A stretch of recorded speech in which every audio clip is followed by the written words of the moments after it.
Well, we are trying a new camera lens, a little different angle. Maybe it's sort of the same angle. You just get to see more of the car. Um, yeah. What do you think? I bought this lens because it's kind of a neat one. But yeah, we're gonna try it out. For in the shop, it might work well. Doesn't work so well in the studio. So let me know what you think. We are talking about winter tonight. Um, I live in Michigan. It gets cold in here. So racing season is over for us up here in the north. All right, it looks like I got something on my hat. I do have something on my hat. Just a second. That's gonna bother me. I don't know if it bother you. I don't know what it was. Um, but yeah. I am back. What's up, Chris Carter? What is up, Marvin? Oh, down to Marvin again. So, oh, Kyle, we can talk about the dirt rules.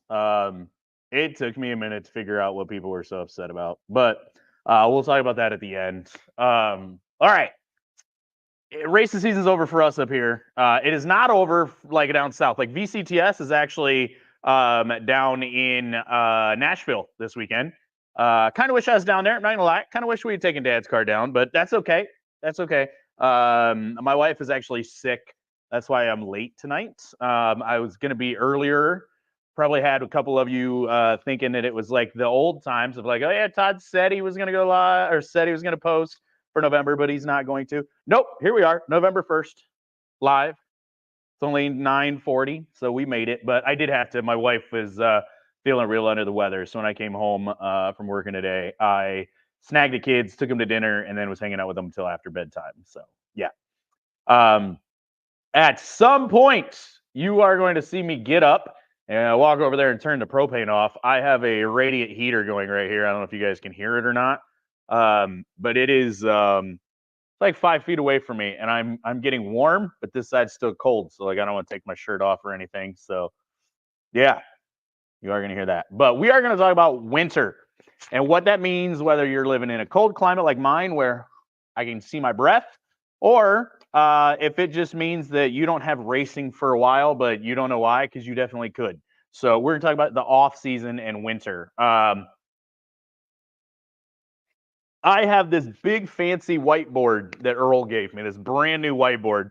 And what I was planning on doing was setting it up over here on this wall and then using it and kind of writing and stuff like that tonight. But yeah, I don't have any dry erase markers at all. So we're going to sit here and we're going to talk. I get it. Some of you, that's not your bag. That's okay. Feel free to chime in. Okay, feel free to chime in. Yeah, Brandon says we don't have winter in Florida, dude. The funny thing is that there are a few. I've had a few Florida guys that are like, you don't understand how cold it can get here. Like, I had a, and now funny enough, the person that I know that actually said this, they're friends. I'm Facebook friends with them, but they have nothing to do with racing. And they were talking about winter and how it's just so cold, and like we just can't fathom how cold it was. They had frost on the ground until the sun came up, and it was like,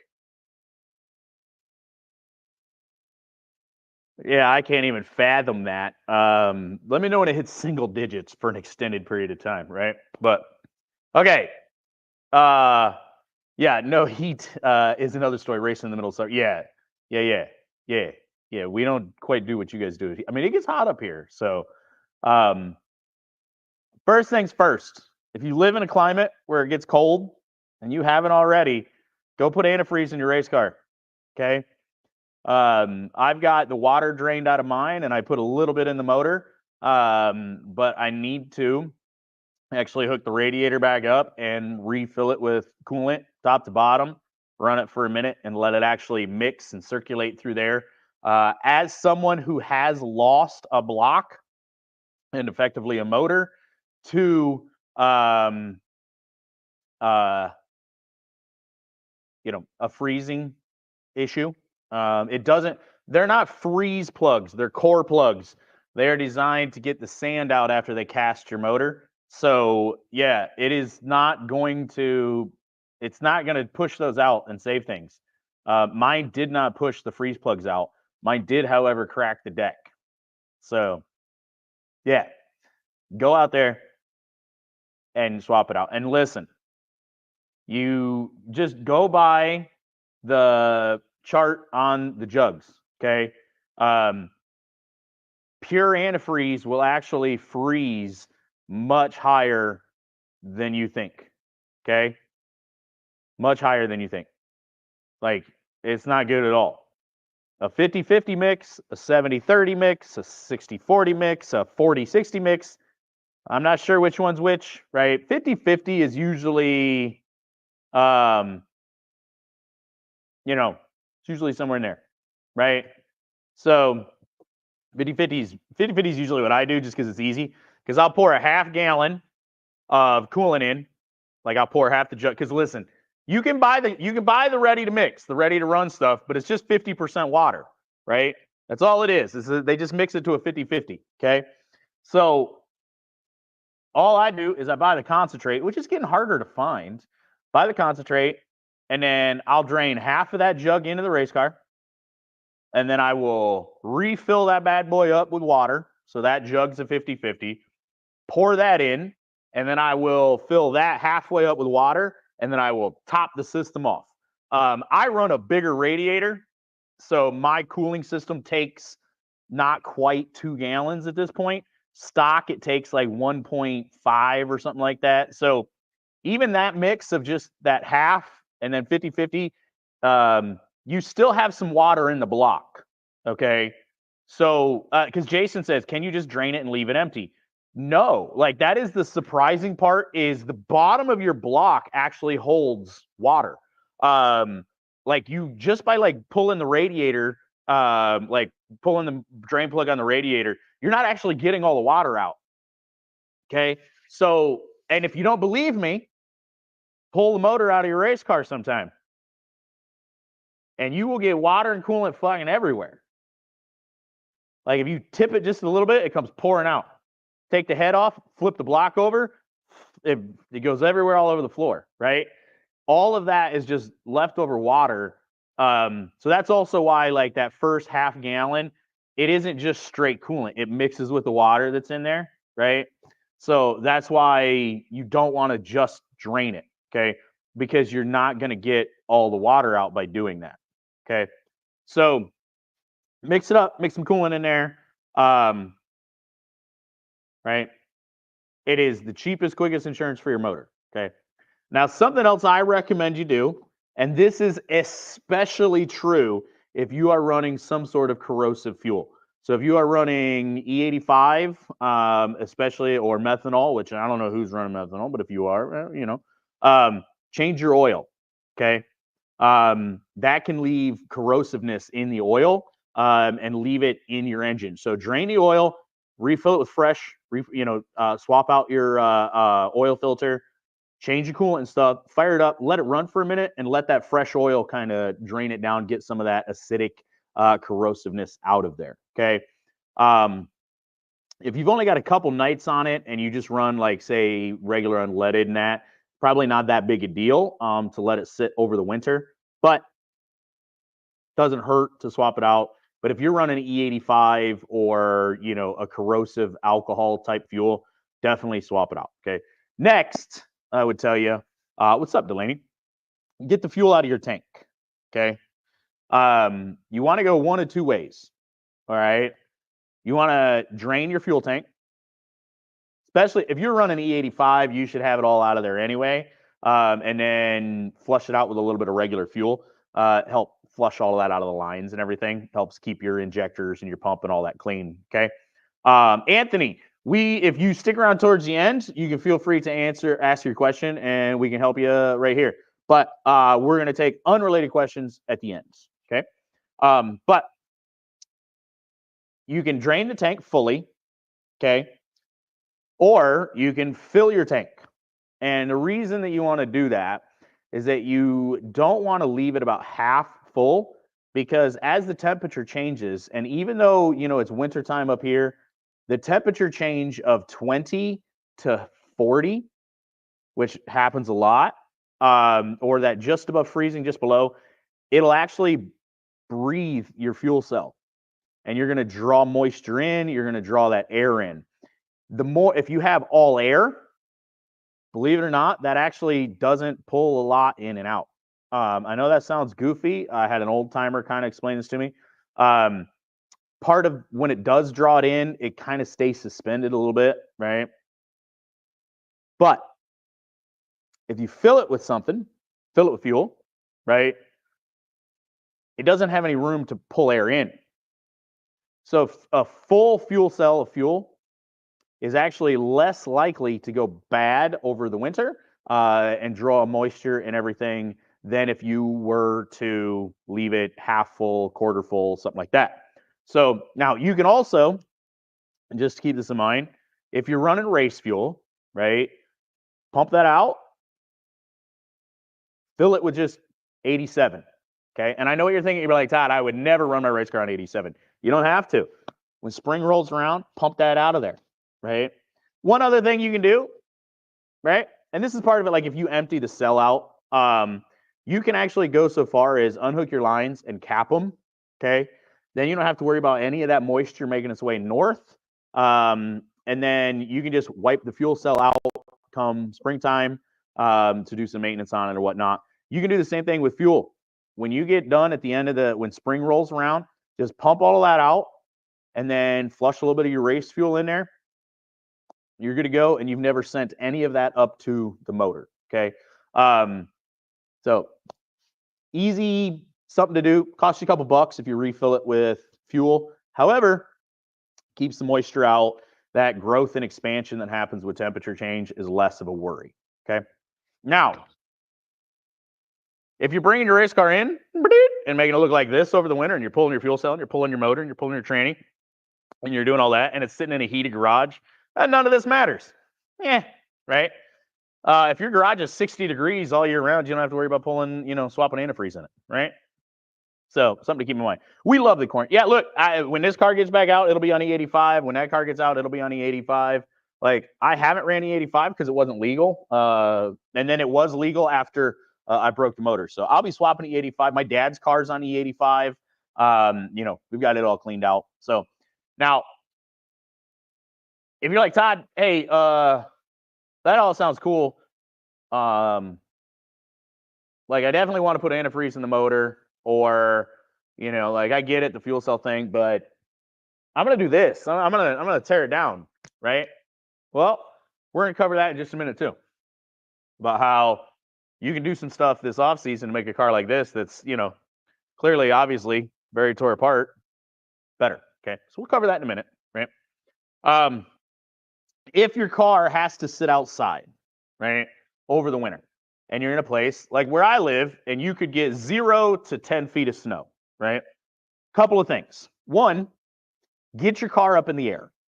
And I know this is going to sound goofy and it might sound counterintuitive, but get your car up in the air and get some airflow underneath it. Okay. Try to tarp it off or cover it to keep the rain and snow and that out from the inside. But this is something that I have also learned over the years that other people have told me about and taught me about. By letting air go under your car, you'll actually cut the moisture and the possibility of rust down by a lot, okay? Especially if you are sitting on ground, like dirt, grass, gravel, driveway type of thing. Reason being, all of that does leach moisture. And that temperature change where it gets a little warmer, gets cooler, gets warmer, gets cooler, that moisture is going to come out of the ground. If you have a tarp, right? If you have that over the whole thing and you have it over the top of your car down to the ground, all that moisture that comes up from underneath your car just sits there under your car or, sits in your car.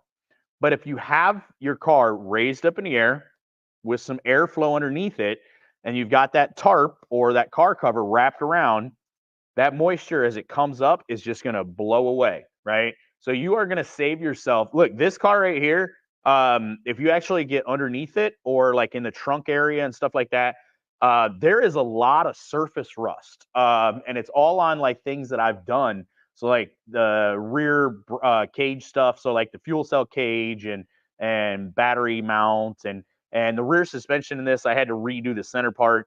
All of that is surface rusted like crazy, and it's because the car was stored outside. We stored it on concrete, but even that concrete leaches moisture, right? Um, by not having it sit on the ground, right, you can save yourself that headache of that moisture not getting in there or it dissipating way quicker. Okay. You'll save yourself from rusting things like your brake rotors as much. You don't have to worry about rust getting into places like your um, uh, like wheel bearings, axles, just things you don't want surface rust starting on, right? So get it up in the air, okay?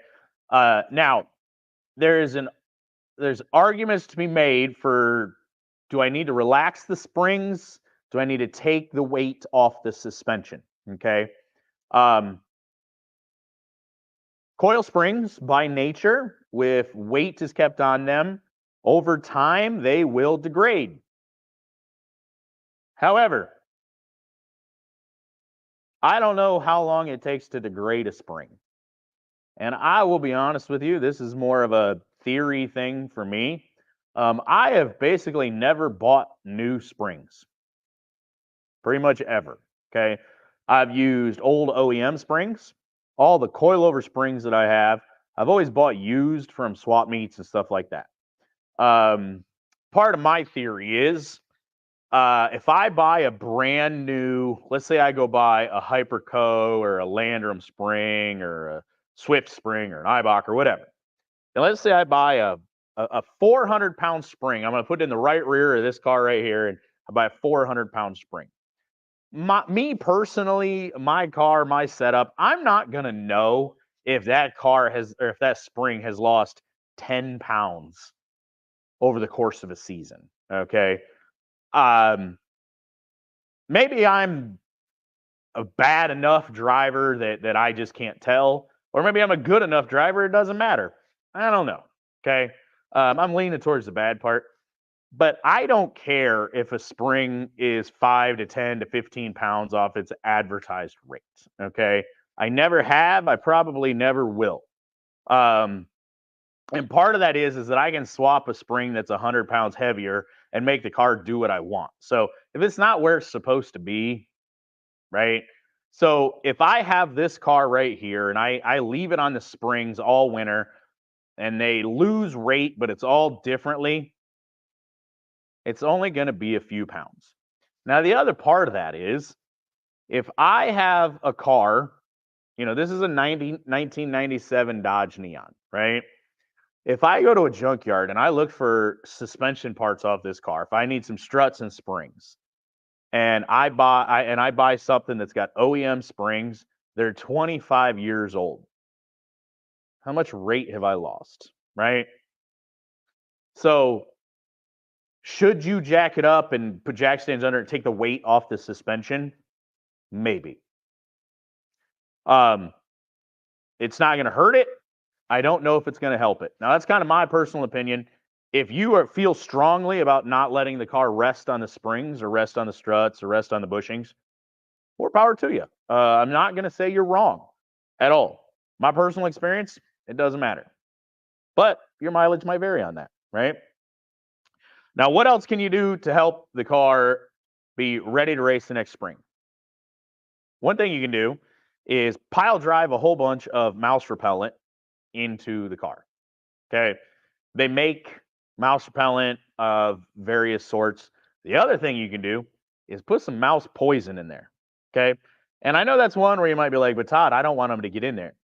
Rat poison, mouse poison is probably tastier than your wiring or your seat, right? And them little guys can crawl into the smallest, tiniest places. So you want to keep them away. So if you put a little bit of rat poison in there, mouse poison, right?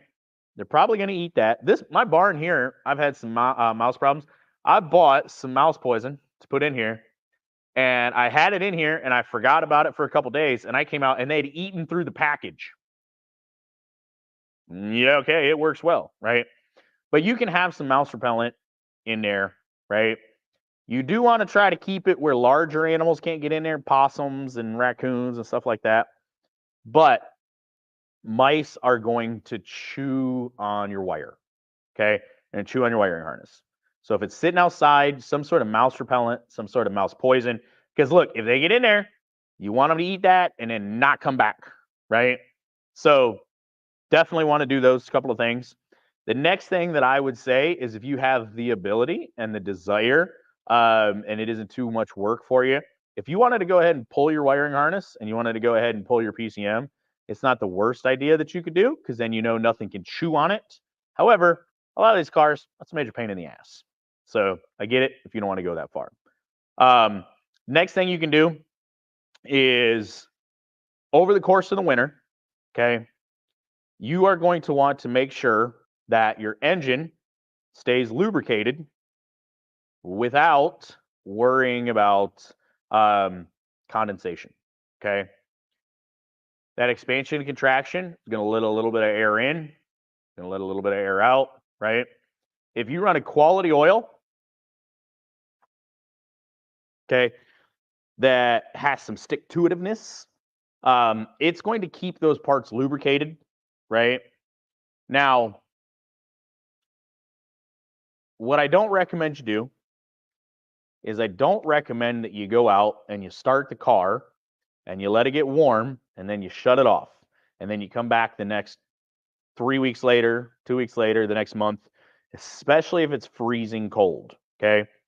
Because you're going to heat that motor up. You're going to get nice and toasty warm, right? When you shut it off, it is a magnet for condensation. Because as it cools, it's just going to pull all that moist air into it, okay? Now, what you can do is you can go out and you could roll it over until you get oil pressure and then stop. Okay. If you're going to do that, you want to try and not let it sit for a very long time so that all the oil and film has dropped from your bearings and stuff like that. So every couple of weeks, go out, roll it over, build oil pressure. Do not start it, just build oil pressure. Okay. And what you could do too, put you a little mark. If you're worried about it, some people are, some people aren't. This goes back to the whole spring theory. Put your mark on your balancer. That way you know where you stop is not the same position that you did before. That'll make sure you are not leaving the same valve spring compressed for the entirety of the winter. Okay. Sean says dryer sheets from the dollar store, an absolute crap ton. Yeah, I have heard that before. I've never tried it, so I cannot verify that that works. But I have heard a bunch of people say that they don't like dryer sheets either. And then Justin says, get a Honda. Rats run form them. Are you saying Honda? We got a couple words in there that misspelled slightly, but that's okay. Yeah, it's not rats. I don't have to worry about rats because I've watched them.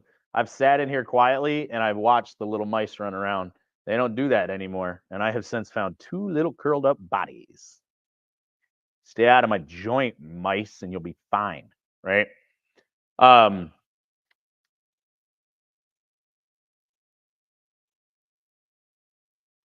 am just making sure the wife has not messaged me.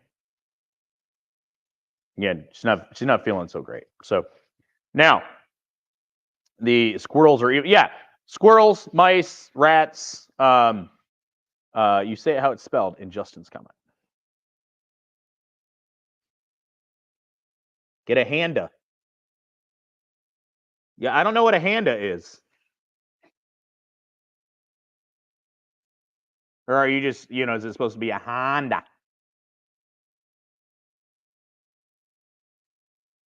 Yeah, I Google search Honda and anime popped up. So it's a Japanese surname. Honda. Yeah, listen, that's what I thought. So that's what I thought. I just, listen, I like mice and rats love the wiring in Hondas too. I'm just saying. So now your transmission, stuff like that, same kind of deal, lubrication in there. Otherwise, not a lot you can do, right? Your windshields, like your Lexan and stuff like that, I usually recommend either putting something on them or removing them. If you do remove it, unless you get the mouse tape from Honda, mouse tape. This is a real thing. All right.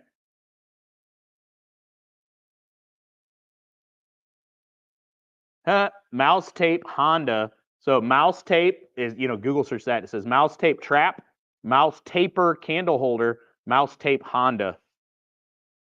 So, okay. Genuine Honda rodent tape. Huh. Look at that. I learned something new today.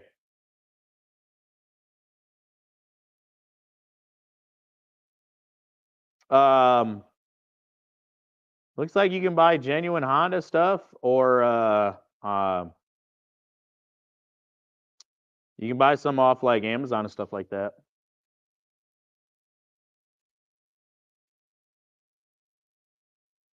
I know you guys probably couldn't see that because it was off camera, but a leaf just fell. Oh, fuck did a leaf just fall off from? Huh.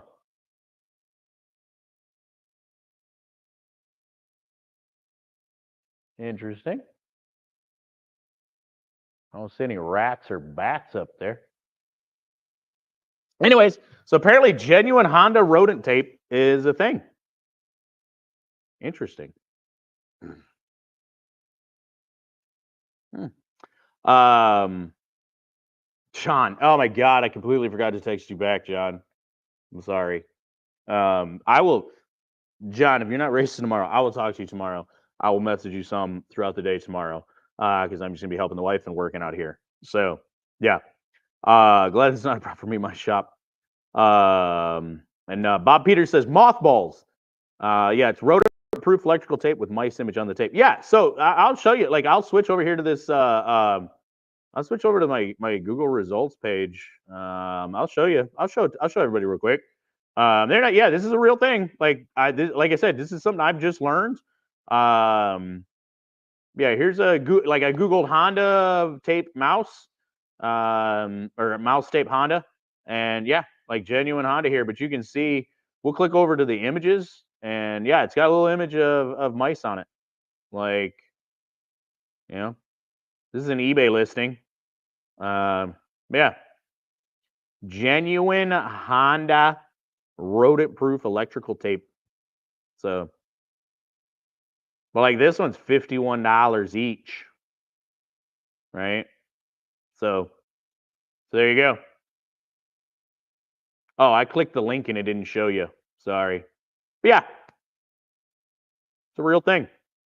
So, Bud says, my old motor builder always told us to spray WD-40 on a dog bone sponge. Stuffed in the exhaust will help also, and stuffed in the exhaust so the motor breathes and help with rust.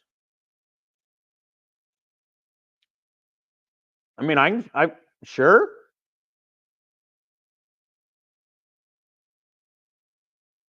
Interesting.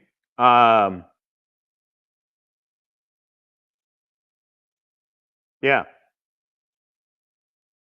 Yeah.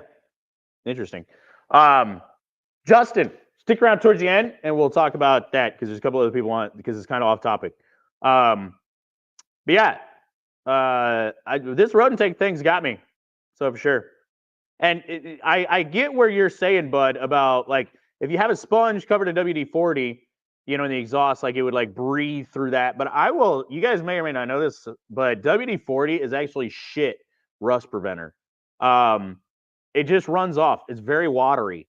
It doesn't have much viscosity. Something like PB Blaster is actually significantly better as far as like rust prevention for something like that.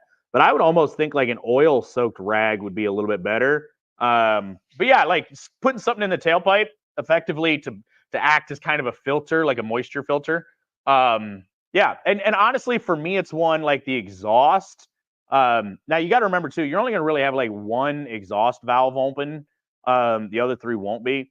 But like your header, and that realistically, because it is open on one end, and probably fairly large, it probably shouldn't be pulling a lot of moisture because there shouldn't be a huge pressure differential. Your engine is mostly sealed except for like your PCV vent, right? And like your fuel cell's the same way, where it's mostly sealed except for a small vent. So like a big temperature change can create a pretty big pressure differential inside of there because it's sucking through that small hole. Now that's kind of just a theory of mine. I don't really have any real evidence to back that up, but yeah. So yeah, yeah. And the mothball things, as Bob Peters says, mothballs is one of those that for years that was kind of the go-to. I haven't tried it. I can't say yes or no that it works. I have tried some of the like mouse repellent that you can buy that's just mouse repellent. It's like little bags of it. I have tried that. I've had moderate success with that. But honest to God, for me, um, I tend to try to just not have anything in there that's edible. So if I don't have my wiring in there, there really isn't anything for else. Because I always take my seat cover out at a minimum, any cloth, and then I try to take the wiring out. But honestly, most winters, shit ended up looking like this, where I tore it all apart anyway. So, you know, but yeah, if it sits outside, just something to try to prevent that. So mothballs, dryer sheets, mouse repellent, and then mouse poison is the last resort. But I will say mouse repellent or mouse poison can actually act as an attractant because it is tasty. They'll show up there. So just something to kind of keep in mind, right? If you guys have any other mouse preventive things, for sure, let me know, right? Those are kind of my big ones. Now, the windshield. If you take the windshield out and you cover your car, one thing that I do try to recommend, asphalt guys have our windshields. Try to have something that will act as a support there for your the tarp and stuff, so it doesn't create a space for it to sit there. So yeah. Okay, fuel cell empty or full? Actually, Sean, we talked about that when we first started. Either way works. Full will have the least amount of ability for it to actually expand and contract and pull air in. That's usually the recommendation. But you can also empty it all the way and then just kind of wipe the cell out before the season starts because there will probably be a little bit of condensation built up, but you don't have to worry about it mixing with the fuel. So I personally either try to have them full or I don't worry about it, and then I just pump all the gas out, refill it. That's one of the 2 things that I usually do for the gas can. So take the battery out or disconnect it. Either or. We were actually going to talk about that next. So good question. And then Trent says he has 2 buckets with a flip lid, so the mice fall in the bucket. He's caught 4 so far. They stopped running around once I put that in. E85 fuel storage. All right, we talked about fuel in the beginning of this. We'll cover it real quick because he asked. E85 fuel storage. Get it the fuck out of your race car. Flush your lines with regular fuel because it will just varnish your fuel injectors and all of that. Okay. Take it out, right? Yeah, you're good, Sean. So like if you want to have a full fuel cell and you've got E85 or like race fuel, just go buy 87 octane. Go buy the cheap stuff, put 8 gallons or so of that in. Because springtime rolls around, you can pump it out, put it in the tow rig. You ain't got to worry about it. You're not actually going to lose any money on it, right? But E85 is hydroscopic like crazy. It will pull the moisture out of the air like crazy. So if you actually have a bunch of E85 left at the end of the year, I would honestly recommend you burn it somehow. Throw it in the daily driver, if it's flex fuel or something like that. That'd be my first recommendation. If you actually do want to store it, you want to get it in the smallest possible container it will fit in. If you've got 10 gallons, you don't want a 55-gallon drum because that's a lot of airspace, okay? It still is going to have to breathe a little bit. So the less that your container can breathe, the less moisture can make it in, the less moisture can make it into your can. And if you're like, but Todd, I'll just seal it up tight. That's cool. Make sure you leave it in something that stays the same temperature. Because I don't know if you guys know this or not, but that whole expansion and contraction of air pressure because of temperature difference is huge. I got 2 gas cans that have sat outside that like were full, like that got sealed when it was warmer, and like on a day like today, they're sucked way in, right? Well, if you have something that can breathe, it'll pull that in and out. If you have that in a bigger drum where it's sealed completely, it can actually collapse the drum if there's enough pressure. Okay. Or it'll find a way to pull a pinhole leak. So you just, if possible, E85, just don't store it over the winter. Definitely get it out of your race car, but try not to store it over the winter, right? Now, as far as your battery goes, your best bet, to be honest, in my opinion, is it's going to depend on the battery. If you have a really nice, like AGM style battery, whether it is an Optima battery or if it is one of these new, like I seriously have a stack them over here. There's a Duralast, a Duracell, and an Optima all side by side. Two of them are OEM replacement. They're all AGM. They're all the same idea. They're all spill proof, right? But something like that, like an AGM that's not going to discharge that hard, fully charge it, and you could leave it in the car. Just disconnect it. Make sure that there's no leaks that's going to keep it. If you can take it out, you can pull it into the garage, something like that. Even if it's inside where you're not having to worry about getting, snow on it or something like that. And you can get a maintainer on it, just a little 2-amp maintainer. I personally don't like to put the 2-amp maintainer on them if they're outside fully. And I know, and this is just a personal thing. I know it's going to sound goofy, but inside a pole barn, inside a garage, you actually do have a little bit less chance of it freezing because it doesn't have the wind going through it, and it's not sitting with ice and snow on it. Especially if you're working in your garage, freezing is what kills batteries the most. Okay, getting that acid frozen, and if it discharges enough, it will freeze. Okay, so by bringing it in the garage, I typically do that because it's going to allow me to have it warm up more often or stay warmer. And also, I can stick it on a maintainer and just make sure it keeps that little 2-amp charge, right? But if you've got some junk bullshit battery that you're like, it wouldn't last, like if you wouldn't trust your daily driver to start with that battery all winter, just try to bring it in the garage, bring it in a space. Like, I wouldn't say bring it in your house because they can off gas dangerous fumes. But bring it somewhere where, it's a little bit more open space. Throw a maintainer on it, a little 2-amp. Dude, Harbor Freight, they're like $9 for the little 2-amp ones, and those work great. I don't have any issue with those. I've got like 5 of them. I got the solar ones and I got the regular ones. And I keep them on my lawnmower batteries and stuff, and they work great, right? So definitely, lead acid is better having a maintainer on it to keep from freezing. Yeah, if you can keep the charge in it, the acid stays in it. I just and again, like I said, that's a personal thing with me. I don't like leaving them in a vehicle outside stored like that, frozen with a maintainer on it. But I pull the battery out of all of them, so that's why it's not an issue for me. I just bring them in the garage. So that's why for me, that's why I don't do that. Okay. But, and Sean is right. Make sure the maintainer in that you have, if you have an AGM or you have a lithium battery, make sure that your maintainer is for that type of battery. It can definitely cause problems. Okay.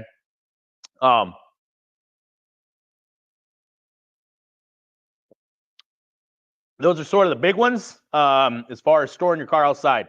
The last big one is these things right here, tires. If you have race tires, Hoosiers, American Racers, Cobras, McCreary's, whatever you want to call them, even like a Falcon Azenia, try to take them bad boys and put them somewhere that's going to stay above freezing without huge temperature swings. Okay. Taking a tire and freezing it and exposing it to UV rays and stuff is not good for it. Okay. Keeping it in a cool, dark place is the best way to maintain that tire for as long as possible. Your basement is the best possible place. And I know some of you are like, I don't want that smell in my basement. Well, first off, why your tires smell so bad? No, I get it.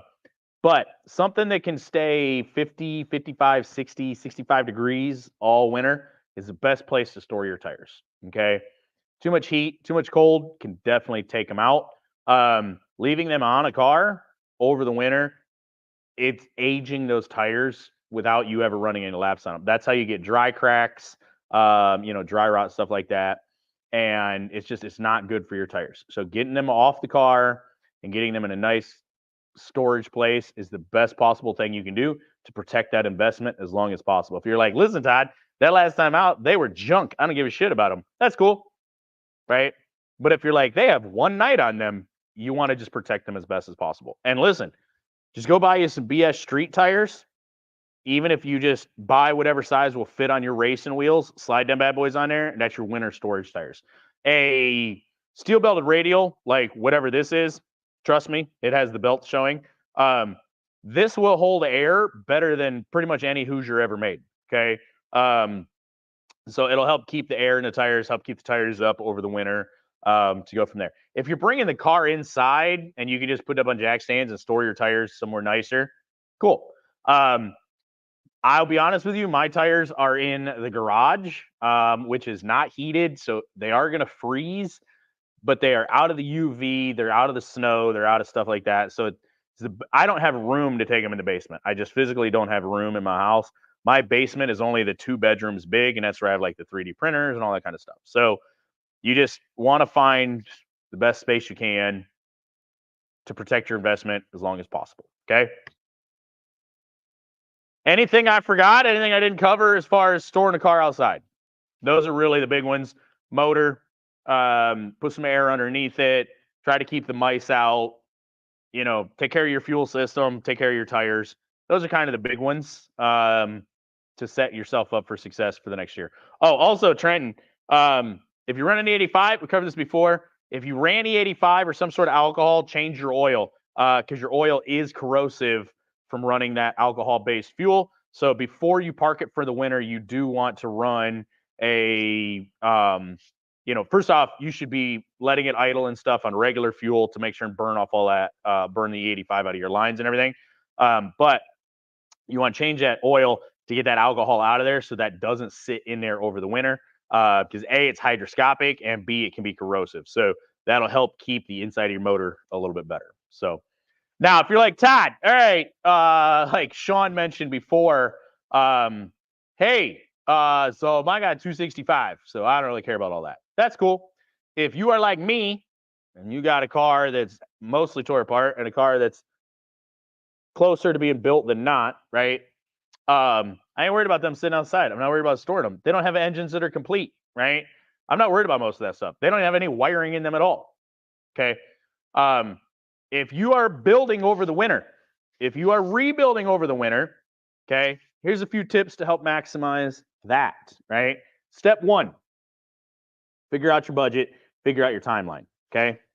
Those are the biggest things. The amount of people that I have seen, and I'm one of them, I'm guilty of this, that you overestimate the time you have, or you underestimate how much it's going to cost to put something on track, is going to put you in a situation like me, where we're going on winter 3 of building a new car, okay?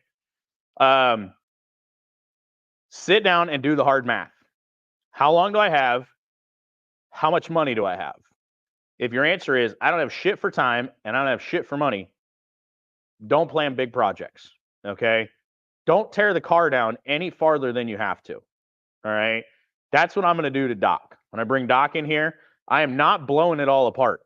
What I am going to start doing is I'm going to start taking stuff apart one thing at a time, right? So what I would like to do to Doc this winter is I would like to go through and I need to clean up the wiring harness and mount it better. So that's like a one-time project, right? I need to replace the windshield. It has a glass windshield in it and it's cracked. Well, I might as well pull the windshield out because it's gonna live in here. So I might as well pull the windshield out. And then I can have access to do all of the wiring, like the under the dash and stuff like that, right? But I'm going to clean the wiring and all that up and just do that as a project. It needs a new fuel cell. It has an aluminum drag style fuel cell.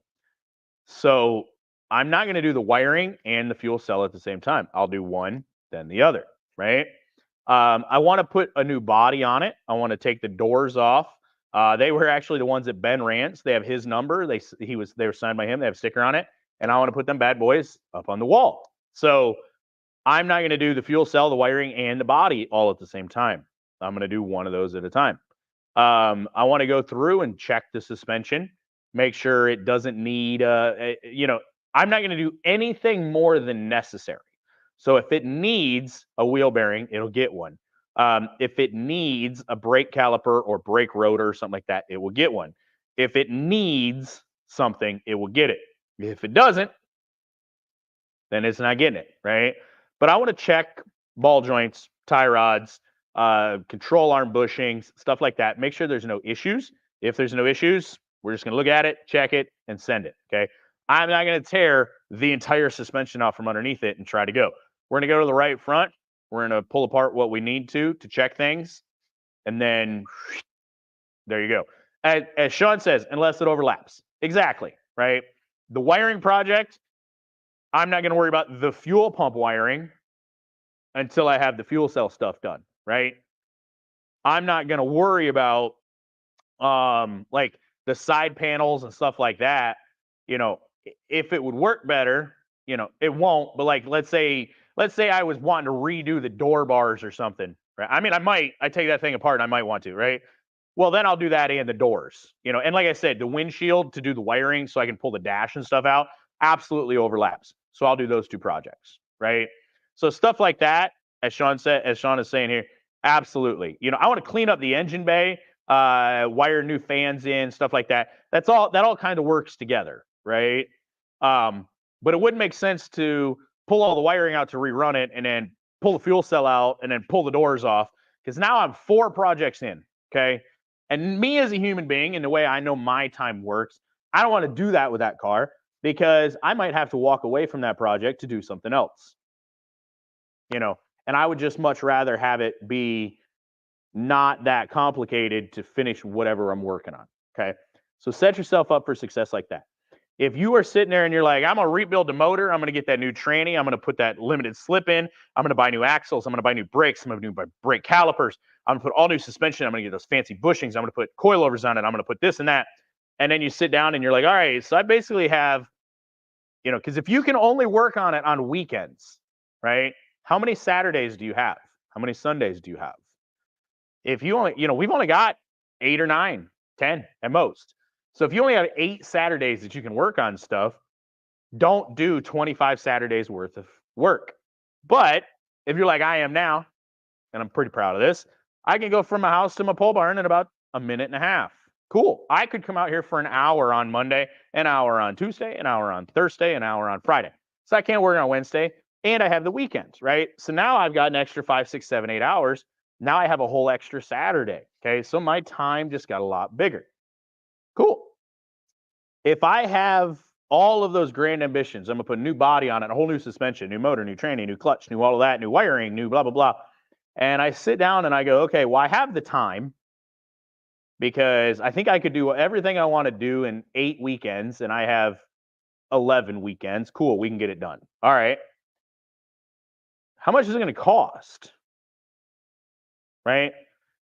Well, I'll probably just buy a new Wyndham motor, and that's going to cost me $8, $9, $10, $11, $12,000. I don't know. Never bought anything from him, but I need $10,000 for a new motor the way I want to build it, and coilovers that I want are another $1,000, and the new clutch I want is $850, and the new wiring harness I want is $1,000 or $500 or whatever it is, and I want that new containment seat. Oh, and I need new seat belts. Oh, and I need. Oh, and I need. Oh, and I need. Oh, and I need. Oh shit, that's $18,000, and I have $450, right?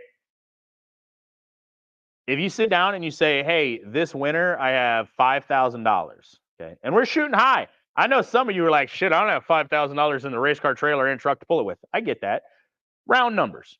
Let's say you got $5,000, okay? What can you do to maximize that $5,000 for speed, okay? Where can you save money? Where can you buy used? Where can you buy new, right? Hey, I could buy a John Wyndham motor, complete, ready to assemble, throw in my car, go get it dyno tuned. Or I can buy rods and pistons and this built cylinder head, and then I can take the block to the machine shop, I can get all the machine work done, and then I know what I'm doing enough to assemble it at home, and then now I'm only spending $4,000 instead of $10,000, right? Or whatever the price discrepancy is, right? You can save money by doing it yourself. Cool, do it that way, right? Be realistic about your budget, okay? Because one of the questions I get a lot is, where can I buy this shit cheap? Where's the best price for buying this stuff? Where can I buy it used? I don't know. Like, the same place I can. Facebook pages, the old forums, these shops, right? Odds are you're not going to save a lot of money buying some of these parts used, okay? So, you have to be realistic about it. I get asked all the time. I have some part numbers for pistons for Dodge Neons, right? And I've thought about doing a group buy, buying a bunch of them and then reselling them for a profit, but I'd have a lot of money wrapped up into that, and I don't have that much money. So what I do is people ask me, and I usually give them that part number. And then what happens is I tell them, here's the part number. It's going to cost you about $1,000 because everybody wants what I got. I hear it all the time. I want what you got. You do, but you don't want to pay for it. I guarantee it. And what it turns into is the pistons that I have are coated, milled out, right? Plus, because they're custom, they take a while and they cost more. We saved money because when I was racing with Earl, we bought 5 or 6 sets of pistons. And that allowed us to bring the price way down because we got a bulk discount. But that was buying 6 sets of pistons, okay?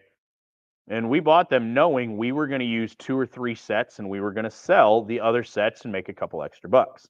And that's what we did, right?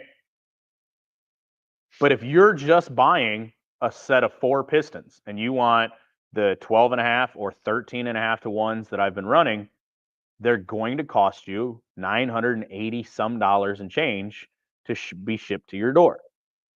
So if your budget for a new motor is $1,500 and you want to buy $1,000 set of pistons, you don't have any money to get it machined. You don't have any money to buy rods. You don't have any money to buy a rebuild kit, etc. Okay.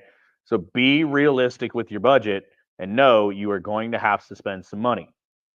Now, instead of buying $1,000 set of pistons and then trying to spend $1,000 on machine work and a $500 set of rods, and then another $500 to $800 to $1,000 on all the accessories to put it together, and then another $1,000 in machine work on the head and valves and springs and all of that, the motor I have is not bad. So maybe instead of spending $2,000, $3,000, $4,000, $5,000 on a motor, what I do is I buy a lightweight flywheel or a lightweight clutch. I buy some coilovers, right? I buy a good set of brakes. I can afford to buy 1 or 2 new sets of tires in the next year. I can afford to, go through and I can buy aluminum instead of running. Like, you can see this car, you can see it's bolted on like that. This door, the 79, had steel doors. That was required at the time for VCTS. You can see the hinge. This is a stock steel door. It's gutted, but it's still stock steel door. I will save 15 pounds a side switching to aluminum. But it's expensive. It's going to cost me 50, 60, 80, 100 bucks. I don't know what a sheet of aluminum costs. I haven't had to buy one in years. But I could spend that money shaving 50, 60, 70, 80, 100 pounds out of the car by replacing it with aluminum and replacing the front bumper and the rear bumper and stuff like that, right? So instead of a $1,000 set of pistons, maybe I go get coilovers and I shave 100 pounds out of the car, right? Maybe it allows me to buy a set of spherical bearings or poly bushings for the car. Maybe it allows me to go buy the adjustable rear toe links, right? Those are the things that you could spend that money on to go faster instead of just throwing a bunch of money into the motor. So by knowing your budget and knowing your goals and stuff like that, you can spend that money more wisely, right? Now, if you're like, Todd, I don't give a shit. I got $45,000 to spend on a compact. Cool. Buy everything you want and then pay people to put it together and pay people to fab it. You'll have the race car done in a couple weeks, right? More power to you. If you can go that route, right? Another key to success in the offseason is to wait for the damn rules to be posted. And I get it. Some tracks are not that good at that. Last year, local track released the rules fairly early. They weren't very good rules. And then a little while later, they released another amendment. And then a little while later, they released an amendment. And then a little while later, they released an amendment. And it was like slightly before the season started. Okay. I get sometimes that happens with racetracks. But if your racetrack is not that kind, where it is November 1st today, if they have their rules released in the next few weeks, or they've already released them, right? Follow the rules. Look through them. First off, look for the gray area, number one, right? But, and this was back in the day, my best example. The rules locally here used to be only American manufacturers, Ford, Dodge, GM, right? 8-valve only, except Dodge Neons could run a 16-valve. Okay? It's the way the rules are written, I have anything to do with it. No manual transmissions, automatics only. Okay? Cavaliers had significantly better gearing in the old 2.2 pushrod motors, and then the Neons had them on handling and a little bit of horsepower. Parity was there, the way the rules were written, because the Neons were choked way down. They had an 1.5-inch exhaust restrictor. Okay? Parity was actually there fairly well. But there was multiple people who would buy cars with stick shifts and then get their panties in a huge wad because they couldn't race them. Well, this is so stupid, and I have this car, blah, blah, blah. And then recently, people were buying cars with motor swaps, like a Civic with an H series in it. And the rules at the time said, that it had to be model to model. So like a Civic could run a K, but a Civic couldn't run an H. And there was a couple guys who had some form of swap like that, like a CRX with a K in it and a Civic with an H in it. And there was one other one I forget. And they were complaining, well, it's so stupid, I can't run it and blah, blah, blah. And it's like, you knew the rules said no stick shifts. You know the rules said no engine swaps. And you went and bought that car. Shut up. Okay? If your track releases rules, try to follow them, especially if they're releasing them now. Now, if you're like, I can't run 93 octane, that's it. I'm done. I can never race again. Or just get your shit to run on 93. Okay? We'll talk about that at the end because I think Kyle wanted to talk about it, if Kyle's still here. But read the rules, see what they say, go from there. Okay? Don't just start building in hopes that you can do it. Okay? Locally, they're really letting the bodies kind of get away with the aluminum and late models and stuff like this. It would not surprise me if somebody out there, we had a couple guys build wedge-bodied cars for last year for shoe, and it wouldn't surprise me. And I'm not saying that any of the guys that built it would do this, but it wouldn't surprise me if there's somebody out there who is building a car like that, and then if they release the rules this year and they say no wedge bodies, they're going to throw a hissy fit, right? Don't do stuff that was illegal last year if they haven't already said it's legal for next year, okay? Just hold out on that, right? Okay. Now, you got your budget, and you know where your track you're running, and they've released the rules, and you've got a solid plan in place for the upgrades that you'd like to do. Okay. Try, and this is me asking you. This is from me to you. Okay. Try like hell to incorporate safety into all of that. If your budget is $5,000 and you don't have a containment seat or a head and neck, please put those in your budget. Okay. Safety items will set you up for success in ways that you don't understand. A containment seat is more comfortable and holds you in the seat better than a regular old Kirky will every day of the week. Okay. You won't realize how much better you are held into your seat and how much better you can be as a racer until you are held into a comfortable seat tightly. When I switched to ratchet belts in my containment seat, I'm telling you guys, it was a game changer for me because I didn't realize I was loose in the car until I was tight. Okay. If you're wearing a neck roll and you're like, but I can, a head and neck is going to allow you to move your head more than you realize. It will give you this freedom that you don't have. You are likely going to be more comfortable if you find one that fits. Okay. Your seat belts, please, for the love of God, this winter, check how your belts are mounted. If you have questions of whether your belts are mounted properly, send me a message. Okay. I will happily talk about it. I will happily try to get you the proper angles, the proper mounting. Okay. Make sure they're in date. Make sure they're mounted properly, please. Okay. I'm asking you because we've done 2 shows and I haven't brought it up yet. Did you guys know that someone died recently, right? In one of our cars in an Enduro because whether they want to hear it or not, it was a lack of safety equipment. The wife and the family have asked not to see the pictures and not to be made a big deal. And I am trying to still figure out how to do it as respectfully as I can, but we have to talk about it. They were running an Enduro and all they had to have was effectively a spreader bar or a roll hoop. And from my understanding, that's what they had. And when they rolled over and they landed on the roof, it collapsed tremendously. And they got air flighted to the hospital and they did not live. So, safety, seatbelt mounting. Now, the off season is the time to do it. You have time. Okay.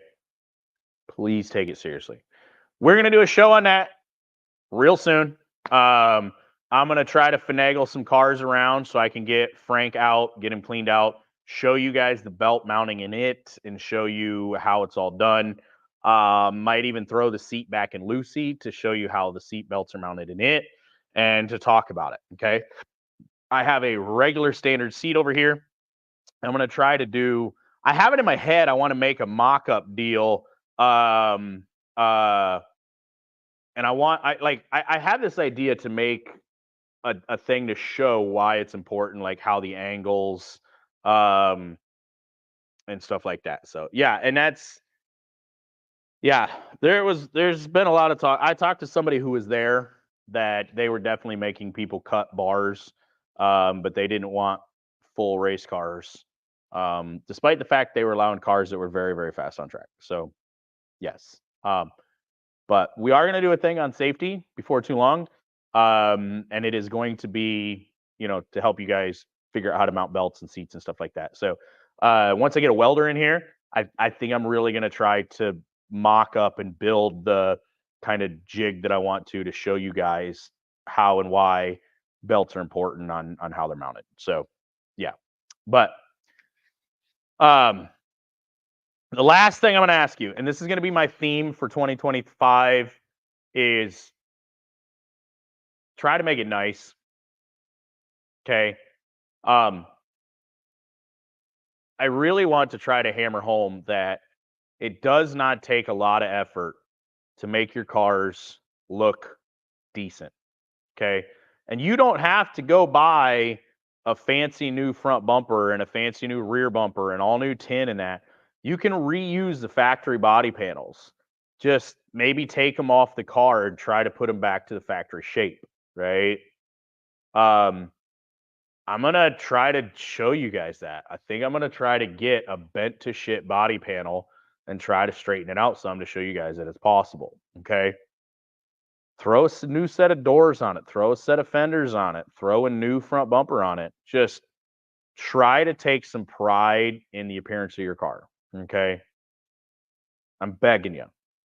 If we can do that and we can start getting some of these just absolute shit boxes to not look like it with a little bit of spray paint and a little bit of, ball peen hammer, we as a whole in this class are going to just be so much better off. So, yeah. Make your sponsors noticeable. Make your marketing partners proud. Make them proud to show off the car they are associated with. Okay. If your car is a shitbox, it looks like a shitbox and it runs like a shitbox, I don't want my name on it. I don't want people to know I'm associated with you. Okay. Just keep that in mind. All right. Now, Kyle asked about this, and there was two other guys who'd asked some suspension questions and a steering rack question. So I'm going to try to scroll up. Anthony Reynolds, if you're still here, said he had some suspension questions. So throw them out there if you'd like, because this is kind of where we're at. If you do have any more about the winterization or anything like that, please feel free to talk about it. But this is the part where we can answer some just random questions, if you'd like, at the end of the tech show. So Jason Swanner wants to know, what steering rack do you use in your cars and ratio preference? So yeah. What's up, Chris Carver? Hey, Mr. Ben Ferris. A little spray paint goes a long way. It really does. Ben and I made Doc look considerably better with just a can of spray paint by painting the front bumper and rear bumper and that. So yeah. I got to get up. This thing is finally burning the shit out of me. So I got to turn the heater off. So just a second. But all right. So to answer Mr. Swanner's question, what steering rack do I use? What is the ratio preference? So the fun thing about the pole barn here, by the way, is that I do not have I don't have anything. I have open soffits and an open ridge vent, and there's nothing in between. So all of this heat is just going. So I gotta get some plastic up there to try to keep it nicer in here. So, anyways, he's been here a minute. Well, thanks, appreciate that. Have you hit the like button? It's the only thing I ask is everybody hits the like button. So, all right. So, as Kyle said, the rules that he's talking about, and I seen, dude, this is what got me is I seen two people post, and they're just like, well, I can't run there, and this other track is running these style of rules, and I can't run there, and I read the rules, and now mind you, I will point out, I do not know that much about dirt rules. Okay. I don't know if I don't know how different the rules actually are. Okay. But what they finally come out and said was that, well, I can't run 93 octane. And I can't run a stock radiator. Oh, okay. So the way the rules were written was that you have to run stock 93 octane fuel. You can't run racing fuel. Okay. You can't run E85. You also have to run an OEM radiator. And actually, I'll tell you what I'm going to do. I am actually going to look up the way this is worded. Okay. Because I actually kind of chuckled with the way this was written.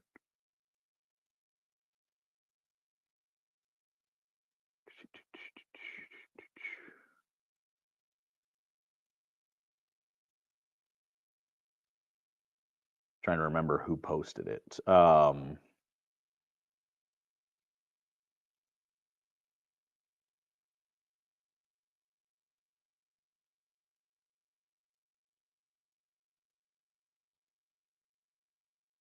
Okay, so the changes that they announced was full containment seats suggested, no wagons allowed, a braced drop hoop mandatory for exposed fuel cells, 4-inch spoiler can be mounted on rear deck lid only, no race fuel, 93 octane max allowed, engine and transmission stock appearing must also be mounted in stock location, no tricked out or exotic style headers, factory cooling system, including OEM radiator and single cooling fan mandatory, no electric water pumps, tires with a minimum tread wear of 360.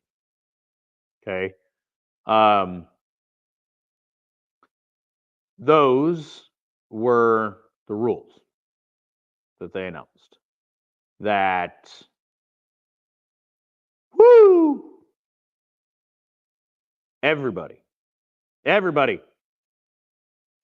is that I've seen is going crazy about.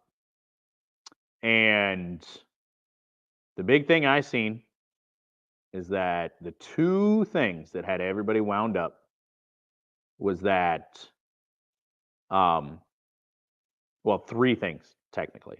Okay.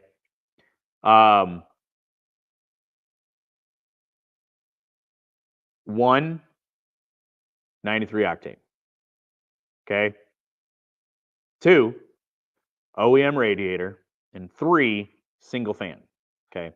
Now, I will say the single fan thing, my opinion, stupid. Like, it's stupid. My Neon came with one or two. If it had AC on it, it had two. If it had one, it only had a fan on half of it. Now, I will say, I usually only ran that one fan, and I left half of it open so that at speed, it would flow more air, wasn't a restriction, right?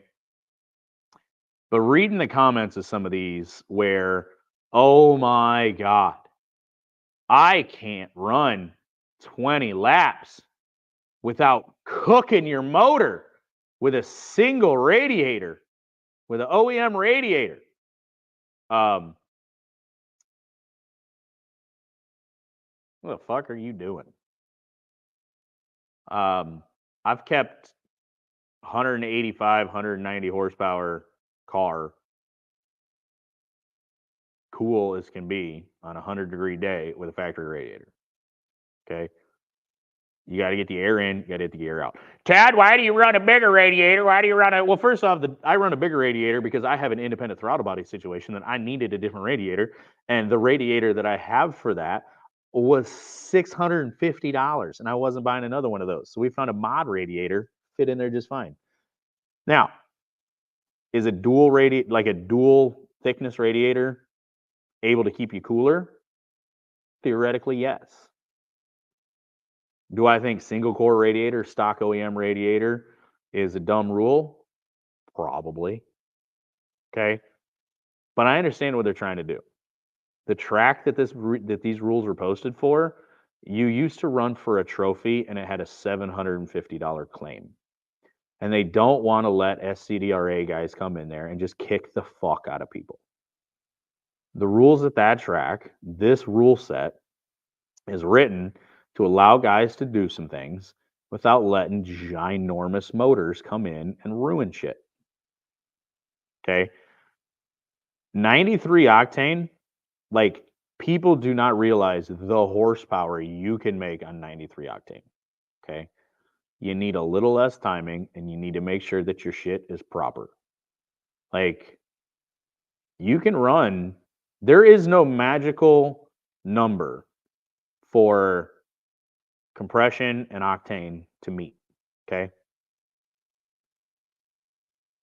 There are factory engines running this day and age that are 10-to-1 compression, and then they turbocharge them and they run on 93. Okay. And they make 300 plus wheel horsepower. All right. Your Subaru WRXs, they're a higher horsepower. I'm going to double check right now. Subaru WRX compression ratio. All right.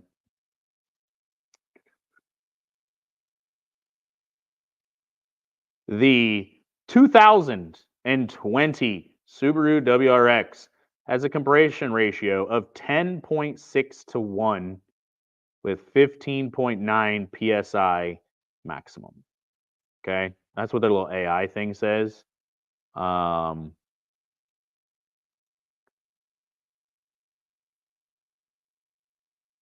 Yeah, so WRX, a standard WRX, has a 10.5 to 1 compression ratio. Okay. And then they throw fucking boost to it. Okay. You can make a bunch of horsepower and run 93 octane fuel. And to be honest, you might make a little more horsepower.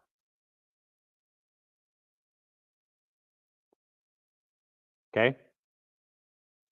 People would be surprised. A polished combustion chamber and pistons without hot spots and fairly tame timing, and you could run 10, 11, 12 to 1 compression on 93 octane.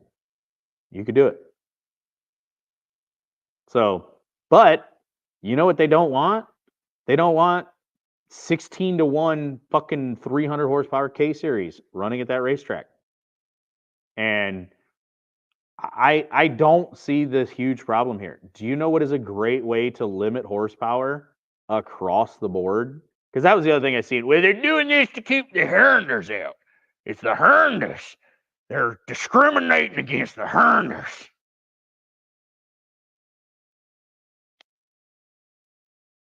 First off, is it inferior?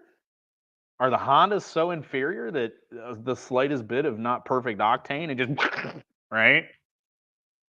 Because there's no Ecotech, there's no Neon that can magically run 2 to 3 points more compression with 93 octane. It doesn't work that way. Okay. It doesn't. But 10.5 to 1 in a Neon can run 93, 16 to 1 in a Honda probably can't. Right. But a really good way to limit me, because I tell you now, I wouldn't put a set of 12.5s or 13.5s or 14.35s in a Neon motor if I had to run 93. What's up, Andre Newman watching on YouTube? Right? But I wouldn't do it. I wouldn't put 12.5s or 13.5s in a motor I knew I had to run 93 in. Or if I did, I'd open up the combustion chamber a little bit and drop that ratio down. Right? It's not gonna run as much horsepower. And that's what they're trying to do. But they're not coming in and saying this specific engine and this specific combination and this and this and this and this. It's honestly a good way to limit horsepower without causing all this ticky-tack bullshit that they have to check for in tech. I don't mind that as a way to limit horsepower. So, and I get it, guys who have spent a shit ton of money on motor, they want to continue to run these tracks, that have ran up front, that have won, that they want to go back and keep winning. I get it. I have had rules written specifically against me, at least 5. I could name you all 5, right? I think it's fun. I've still continued to race and win in those series and at those tracks. And I just didn't do the things the rules said I couldn't do, right? So if you want to continue to race there, you gotta make that work. Okay. So yeah. What's up, Chucky? Chris also has himself a Neon now. No more Celica. They could go both ways, man. Because they're actually pretty potent. I kind of want to mess with one. I've never really seen the suspension in one though. Chris Carver says, "What about an '89 Honda Prelude 2-liter dual cam engine?" I don't know. I really don't know that much about those cars. Sean Gravanger would definitely be a better one to talk to. So, what's up, John Sproul? Kyle says, "Wasn't Neons completely banned at one point, or is that not true?" It's not necessarily true. So, just real quick, Jason, I'll answer your question in 1 second. So, Kalamazoo used to run V6s only. They ran V6 only in the front drive class throughout the year. We could run with mini stocks. Front wheel drive 4-cylinders could run with the mini stocks, rear wheel drive guys. End of the year shows, Call of the Wild and Super Shoe, they all just ran together, us front wheel drive guys. I kicked the shit out of them at the end of the year for a while. The Outlaw, so the first year they ran the front wheel drive mini shoe at KZoo, I won. I got DQ'd the next year, but I would have won. I passed the guy who won. I broke out because I didn't qualify well. I was like sitting top of the board. Qualifying map sensor went out. I qualified like 10th, and then just had issues, but should have won. I think the third year I finished second, but I won Call of the Wild as well, basically all those 4 years. So I'm out there just kicking the shit out of people.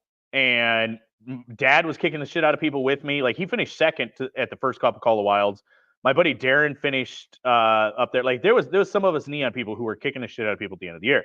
And so they decided to allow 4 cylinders to run with the V6s. Like they made like a front wheel drive class.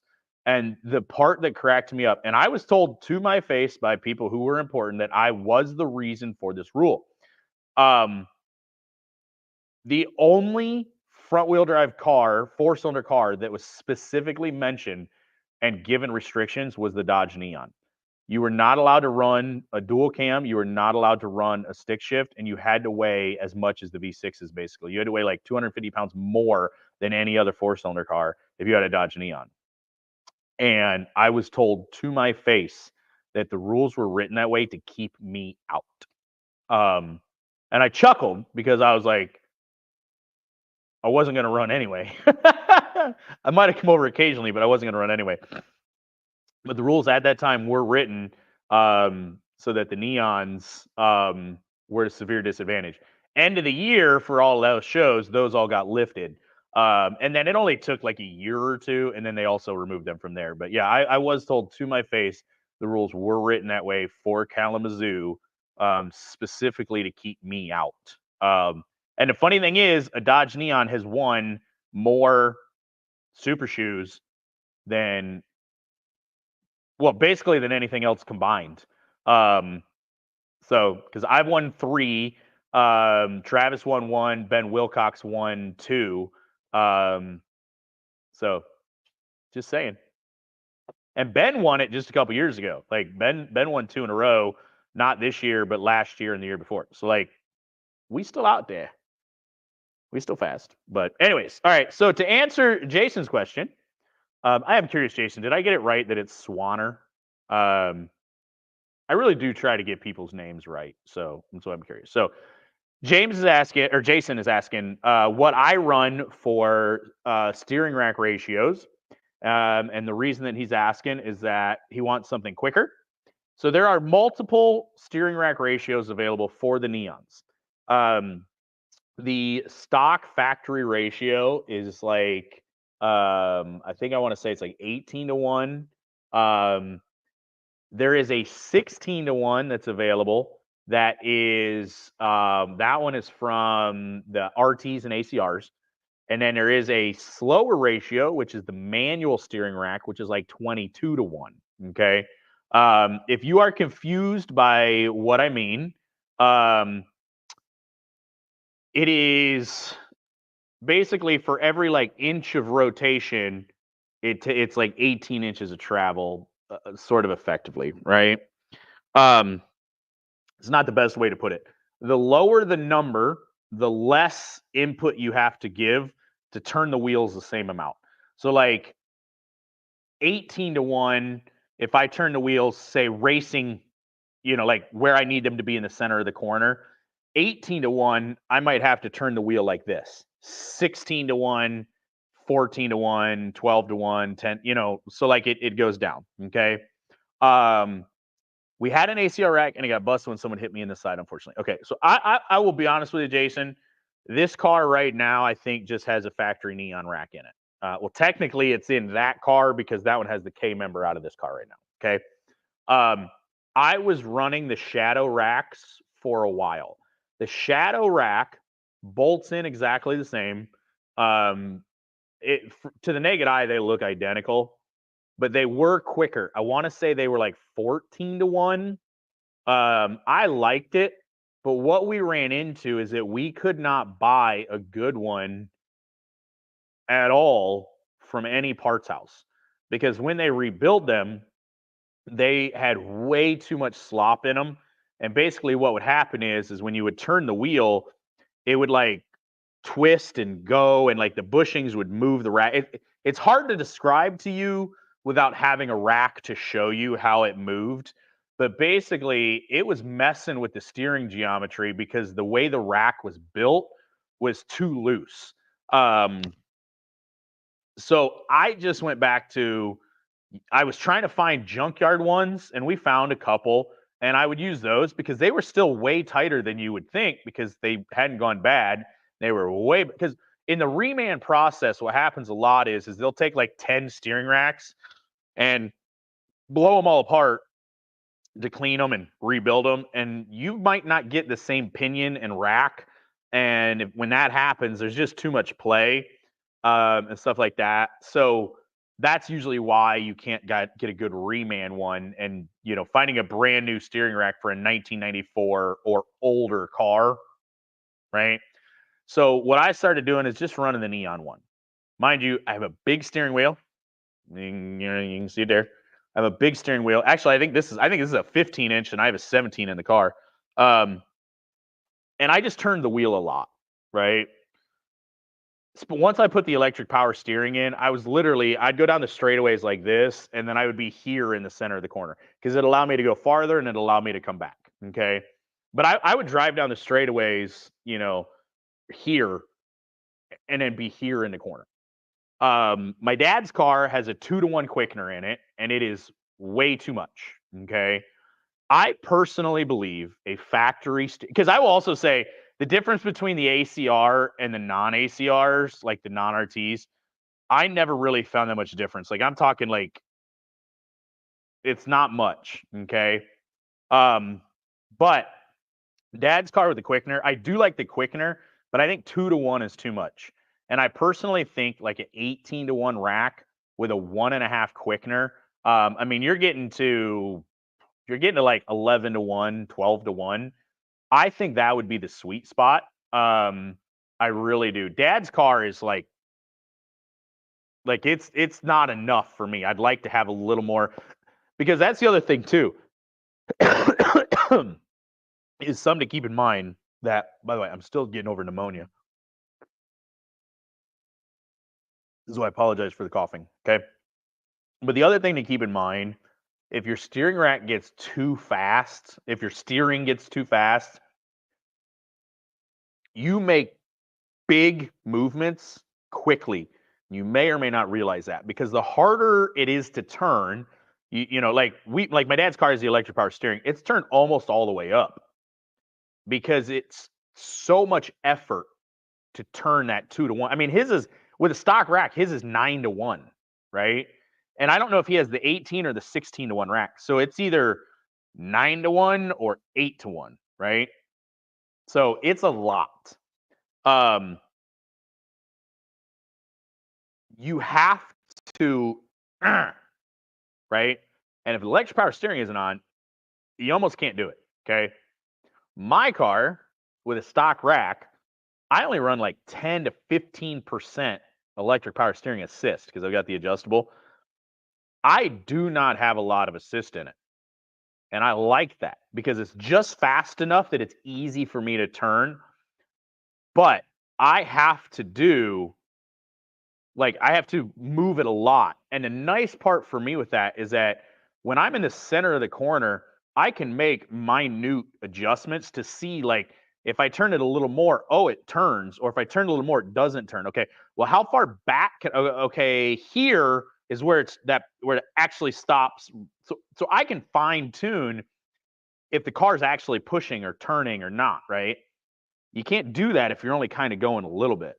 So I personally think that in a Neon, the like 18.5 or 18-to-1 with a 1.5 quickener is probably the way to go. And that is what I am going to be trying to set up in both of these cars.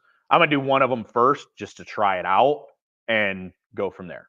So that would be my recommendation. And so much easier to just get a standard rack, because again, even the Neon racks, buying rebuilt ones, they're trash. So you can just go to a junkyard and just yank a steering rack. Okay. It's a lot easier. If you buy a car, just pull the steering rack. As long as the steering rack's still tight, just pull it out. Okay. And then you have a spare.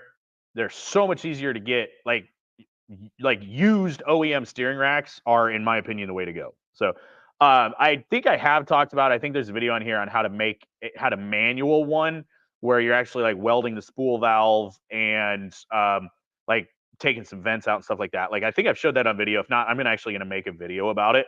But yeah, like that's my recommendation, is to depower a rack and to run a 1.5. And then power steering if you need it. I recommend the electric. So yeah. Did that answer your question? And then Chris Carver misses his neon, had before Prelude. Well, yeah, neons are awesome. They handle well. They can win. They can win. I'm just saying. Chris asks, stock strut replacement recommendations. KYB, Coney, what's your budget? What's your rules? So the best replacements you can get for these cars is the adjustable Coneys, the Coney yellows, the Coney blacks that came on these cars from the factory. That's the best stock replacement you can get. Most tracks, most rule sets won't allow the adjustables, even if they are a factory replacement part. Okay. The Coney oranges, which are the Coney STRTs, are kind of the next best. They are a performance-based. However, Coney, in their infinite wisdom, discontinued them. So if you can find them, but you probably can't. Next is KYBs, the GR2s. I won a lot of races on GR2s. They're about the best you can get as far as stock replacement. So, yeah, that's, there are other options out there like Monroe and stuff like that. Like the stiffer that you're trying to make the suspension, so if you're trying to run on bump stops or you're trying to run on heavy springs, you need a stiffer strut. And that's where the KYBs, that's where the Coney STRTs, stuff like that, that's where they are the much better choice because they can handle the rebound of that strut. But you're just going to wear those struts out quicker. They won't control a stock like a heavy spring. They'll control a stock one. They won't control a heavy one very well. So, you won't have the performance that you will, but they'll work, right?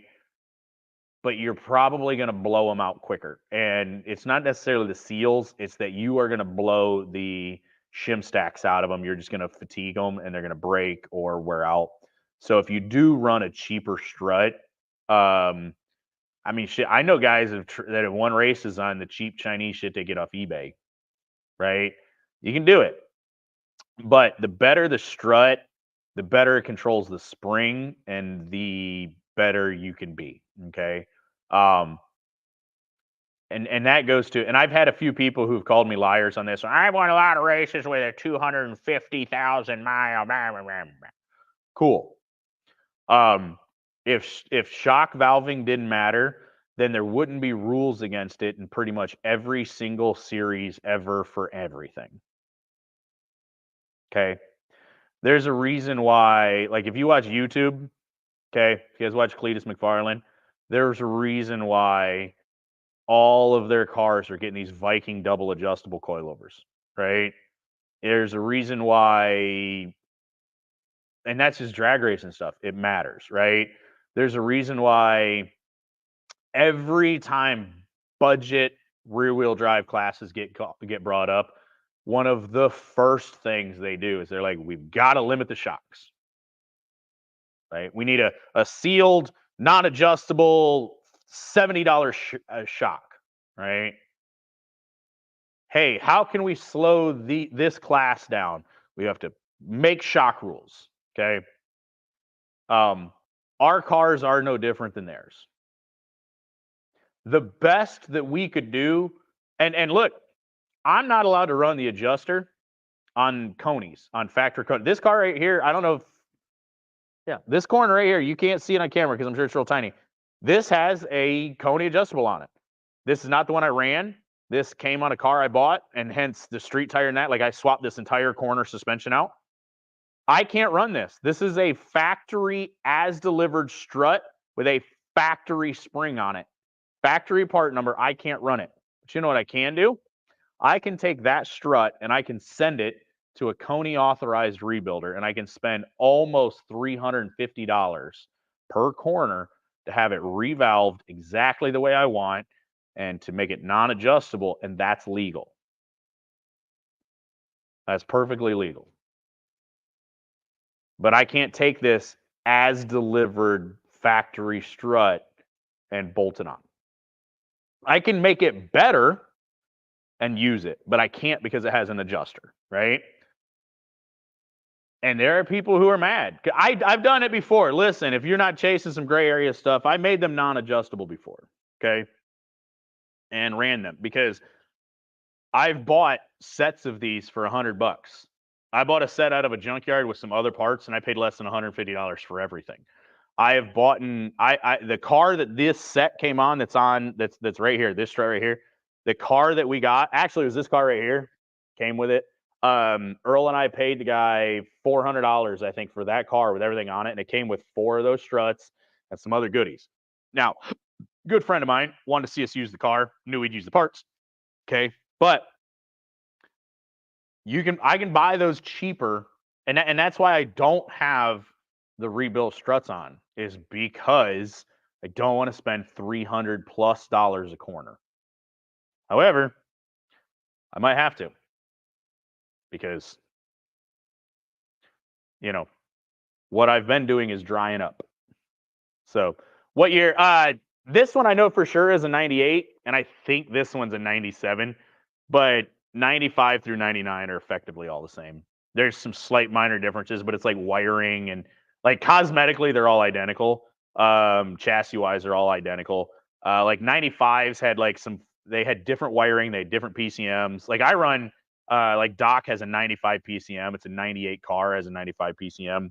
So yeah. Now somebody did also ask, and I think this was Chris, what's better, a single cam or a dual cam? That depends on more horsepower, dual cam. We've got a local guy, and there's one other guy I know of who's real big on, you can make just as much with a, no, you can't. Can't do it. On a sweetheart of a dyno, I know a single overhead cam guy who kept telling me he's going to put down 200, 205, 210, 215 wheel horsepower. He's going to show us all. And it's a big single cam. Like they have the biggest cam that's not custom, like high compression pistons and all that. Did not crack 200 wheel horsepower. With roughly the same compression, with my dual cam, I put down well over 200 horsepower. With the bigger built setup that I had, I put down 230 wheel horsepower. I made easily 35 more horsepower than they did. And if they took my top end and bolted it onto their bottom end, they'd have been over 200, right? However, if you can give up 15, 20 horsepower and there's weight advantages for a single cam and everybody has to run a stock engine, the single overhead cams take less money to be reliable. So in a factory stock configuration where 130 to 150 horsepower is not a huge difference, a single overhead cam can run really well. Like I know people who have swapped back to a single cam from a dual. I just kept having issues with a dual cam. Well, it's because you need to put new lifters and new rockers in them. Otherwise, they are throwing it away. Like they're throwing rockers, they're throwing lifters and stuff like that, right? Like that's expensive. It's like $500. But if you don't do that, you're going to throw rockers, you're going to throw lifters if you try to run high RPMs. If you try to run big cams, stuff like that. If you try to run heavy valve springs. Single overhead cam and dual overhead cam have friction welded valves. So the head of the valve and the stem of the valve are spun at a high speed and then stopped, and they friction weld them together. So they break. They drop the head of the valve. If you try to run high RPMs and heavy springs, you will drop a valve. It is not a question of if, it's a question of when. Done it a few times. So if you start building them, you need to put valves in them both. The cam selection is much better for a dual overhead cam than it is a single overhead cam. Pistons are effectively the same. Like head gasket down is basically the same thing. It's cylinder head up. Header selection is better for a dual cam. Intake selection is actually not terrible. It's easier to get box manifolds for a dual cam, but you can get them for a single cam. Plus, you can run the Magnum intake manifold. And even the second gen intakes weren't that bad. So there are some options, but factory, it just depends on your rule set, depends on the RPM you need to run. A single cam will not turn the same RPM and make power as a dual cam unless it is heavily worked. They just do not flow enough air to be able to do it. The exhaust ports on a standard single overhead cam are tiny. There is one spot that is just bigger than my thumb if you stick your head, stick it up in there. So yeah. Few places around us are moving to built motor cars, must weigh 26, and stock can have intake, header, etc. Just no internals can weigh 2,200. That's not bad. Like, that's not terrible. But that goes to, like, if I'm allowed an intake and a header with no internals, I'll throw a long tube header and like a no 90 intake on a dual cam, and I'll walk the shit out of a single cam neon with all stock, internals. So like you'll easily make 40 more horsepower than you would on a single cam. Yeah. So that's not a terrible rule like that. So what's the max RPM you can get a single cam up to on a 98 PCM? It depends on if it's stock or not. If it's a stock single overhead cam, the PCM will be kind of the limiter, because if it's, depending on where it's flashed, you really should only ever go to 8100 on a factory PCM. And and you can get that limiter on single or dual cam. But first off, put rod bolts in it, because if you don't, then you will shed the rods. But that goes to, if you're running stock valve springs, stock cam, stock valves, your limiting factor will be the engine. It will not make any horsepower over probably 7,500. It just cannot do it. It cannot flow enough air. But if you port the head out and or run a Magnum head, like you could spin 8,000. It just might not make any power up there. You're going to make peak power at like 7,000, 6,800, something like that. So it really depends on what work you've had done. So what lifters do I run? We just run the Mopar Performance, or the PT. Technically, they're lash adjusters, but just the PT Cruiser ones. My recommendation, if you are doing a neon, is to buy new lifters and lash adjusters, or lash adjusters and rockers. You can get by, because you can run the 2.7 liter V6 rockers. Geometry is the same. They just have a little bit better build. But the issue is that if you get junkyard stuff, how many cycles do they have on them? If they have 100,000 miles, you gotta figure that's millions of cycles, right? So how many times have they gotten hot and cold and hot and cold and hot and cold and raced? We used to break. We carried a bunch of spares. We carried at least 16 rockers and lash adjusters everywhere we went. They were just in the toolbox. We'd have them bagged up. Maybe not always that much, but we always carried a ton of rockers and lifters. And it wasn't anything. And again, we're running junkyard ultrasonic cleaned PT and 2.7s. And it was literally nothing for us to throw 3, 4, 5, 6 a season. And if a rocker came off, that lifter and that rocker went in the trash and put new ones in, right? And we just kept doing that. And that was the normal for me and my dad and some other teammates. I got together with Earl, and we did that one time. And then Earl went through and we bought all brand new stuff. And I have yet to, knock on wood. Well, maybe, because I did break a camshaft and I don't have an answer for it. We did throw a bunch of shit off then, but I don't blame the rockers and lifters for that. But we have not had a single rocker or lifter related failure since. I have yet to throw one, and I've yet to break one. And I mean, my rev limiter, the rev limiter on this car before the cam broke was 9,700 RPM. And like, there were multiple times that I'd spin at 91, 9,200. When I went down to Freedom Factory, we were spinning 9,000 RPM that entire time. I spun it all the way up to 9,400 with the little tires, and we were twisting 89 to 9,100 practically every single lap in the feature.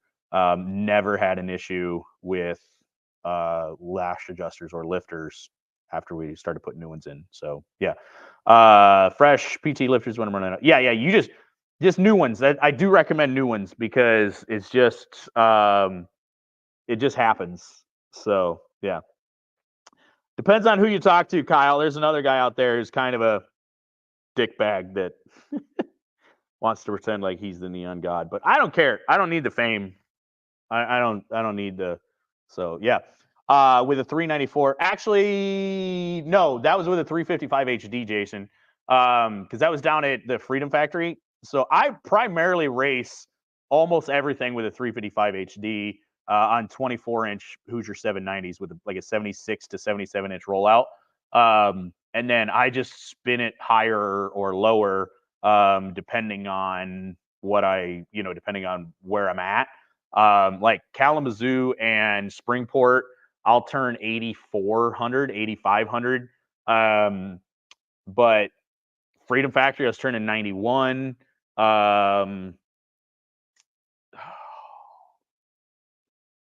I'll go run third gear at Bristol with a 355 HD, stuff like that. So it really depends on where I'm going as to what RPM I run, but I primarily run a 355 HD in second. I will run a 394 HD at Spartan and Berlin around here. And honestly, I could run a different transmission at Spartan. I could run like a standard 394 there to try to get more RPM too. So yeah. Brad, so to run that kind of RPM, the cylinder head was extensively worked over by. It started life as an Indy CNC ported. I worked it over. Tyler at Force Engineering worked it over. I worked it over again. Like that bad boy flows. But it had Crane 22s that we dyno tuned to the advance and retard on them. That was with a set of 13.5 to 1 Wiseco pistons, Eagle rods, ported SRT4 intake manifold with a AFX, I think it was AFX, with a little bit larger tube header, inch and 5/8 primary, inch and 7/8 primary header, 58 millimeter throttle body, and then quartermaster twin disc clutch, so lightweight. But that was the motor that made 229 of the wheels. So it was basically 230 wheel horsepower, and it was all 2.0. It was a factory 2-liter crankshaft, full standalone aftermarket ECU. So yeah, cylinder head was the magic. The cylinder head and the Crane 22s. So anybody out there has a Crane 22 intake cam that they want to sell, holler at your boy, because I'm not getting rid of my exhaust cam just in case. But so, yeah, how much difference is a lightweight clutch / 5-wheel setup? Huge. So some people will tell you otherwise, because I personally, if it is legal, I will never run a factory heavy flywheel setup if a lightweight setup is legal. Okay. It's the easiest way to think about it, Jason, is to take, just go get you a string, rope or something, and put a 1 pound weight on it and put a 10-pound weight on it and try to swing it. Okay. And see how fast you can get it going and how long it takes to get you there. That's what a heavy flywheel does. It is designed from the factory to have momentum so that, like, when you let the clutch out, it doesn't just kill the motor, right?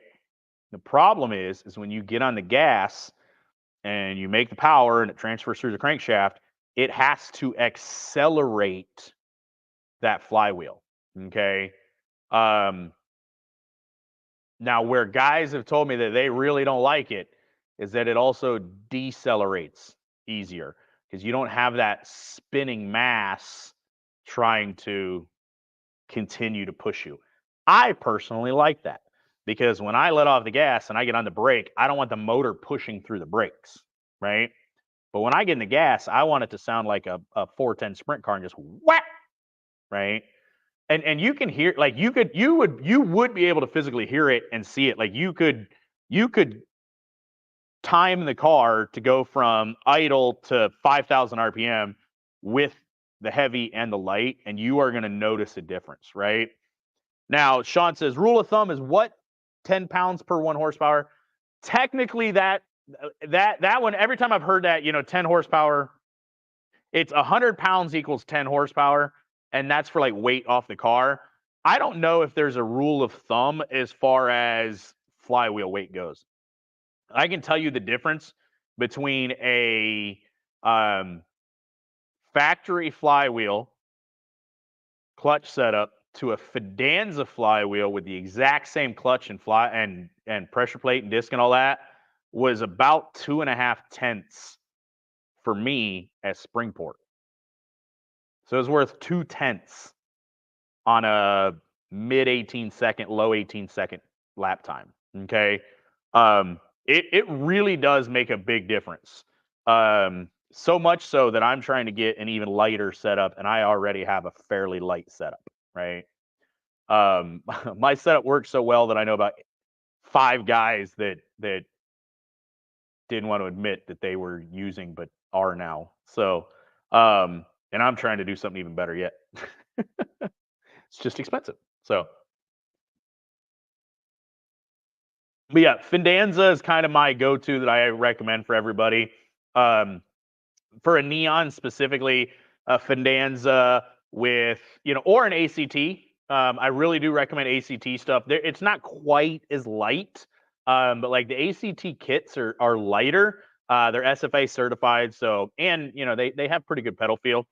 Fidanza does not do clutches; they only do a flywheel. So you would just have to buy a pressure plate and flywheel, or pressure plate and clutch disc to match it. So yeah. And then you get into whose clutch do you run, and that's gonna the higher RPM and the more horsepower you make and the more on and off the throttle you are is a big one of that'll help dictate the clutch. So I can tell you that I personally, the only issue I've ever had with ACT was I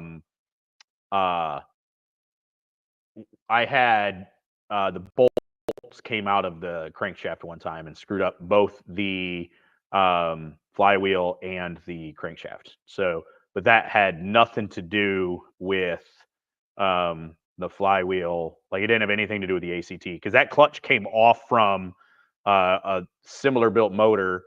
And then I put on the exact same part number that I got from somebody else to put on there. So I ran it until I found a smoking deal on a quartermaster twin disc that was another 9 pounds lighter than the ACT setup. So yeah.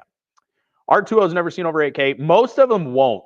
So to be honest with you, Jason, 8K, 8,000, 8,100 limiter, most setups, and this upsets some guys because I hear it all the time. I'm like, I got this giant motor. No, you don't. But most neon setups, you don't need to spin it over 75 because it won't make power from 7,000 to 8,000. You're making noise, and it'll pull a little more. And depending on the gearing, depending on the track, that might be okay because you need to come out of the corner at 6,000 to pull through to 7,000, coming out of the corner. And then you just need that little bit extra to get into the corner, right? But like if you have factory cams and a factory head, no port work, it won't do fuck all as it gets closer to 8,000. Like it'll just make noise. That's it. Like the horsepower just. So yeah. And I'm going to tell you, I'm being as honest as I can be. If you are running a neon and you are going to put aftermarket cams in it, you need to do valve springs to match. And if you are going to do valve springs and cams, you need to take that head off and you need to put valves in it. You absolutely will break the head off a valve and it will fuck everything in that hole. If you're lucky, you will be able to reuse the block. But I have seen them take the crank, the rod, the piston, the block, the head out. Okay. So if you're gonna run bigger cams, you need to get valves that aren't factory. They make stock size valves, so you could put it together and be legal if you're, supposed to be stock, but 1 mil over valves is typically what I run. They don't make a head, like they don't make a ton, like you're not going to swap in a bigger valve and notice a horsepower increase without port work. But I'm just telling you, bigger valves, or aftermarket valves, one-piece stainless steel valves, or you are going to lose. And listen, you might go a season, especially if you're only going 74, 7,500. You might go a season. You might go 2 seasons. You might go 1 practice. So keep that in mind. Okay. And that's with a 212, 355, and only, so standard 355. And that's, what are you running second gear, Jason? And head work helped to get the top end power. Oh yeah. Like, you could put cams in and you'd make a little bit more power up top, but the neons, like, they respond really well to port work. Okay, really well. So, you're not going to make, you will not make good horsepower. Even when this car made 228 to the 229 of the wheels, right? It peaked at 7,600 RPM. Okay, it's still, with Crane 22s, with the ability to go to 97, is still peaked at 76. Now, what I'm particularly proud of, because I built the thing, the head work's basically mine. I spec'd the combo. I literally did everything but the machine work, right? What makes me proud is that I made 200 wheel horsepower from 6,100 RPM all the way to 9,100 RPMs. I made 200 plus wheel horsepower from over that 3,000 RPM race. So I had a fat gob of horsepower. Like, the area under the curve was huge. Okay. However, it still only peaked at 76. Mine just kind of went like this, whereas most factory ones go like this, right? So yeah, I home ported mine, but I'm trying to get to the 250 mark. Who do I send it to? I will tell you, Brad, you are fighting an uphill battle to hit 250. As somebody who's been real close to it, if I'd have been on a dyno jet, let me put it this way: somebody local made 2 horsepower less than I did on the same dyno I did, went to another dyno and made 253 horsepower. Okay, so it is possible. Like, if I'd have put mine on the same dyno, I probably would have been well over 250. Okay. However, the one I was on, Force Engineering, Tyler straight up will tell you, like, you are not getting a big number here, and that's cool by me. I needed to, I'm running with guys who are putting 250, 260, 270 down, and I can go toe to toe with them. However, don't chase that number. Okay. So just keep that in mind. But to be honest with you, not to sound like a dick, okay, the amount of home port jobs, I'll put it this way. I went to school for this. I went to Fair State University and did all their high performance stuff, ran engine dynos, ran airflow stuff. I've studied this shit ever since. I graduated. Well, I graduated in 07, right? I've been doing this a long, long time. The amount of people that I've seen that have home ported cylinder heads that are worth a damn, right?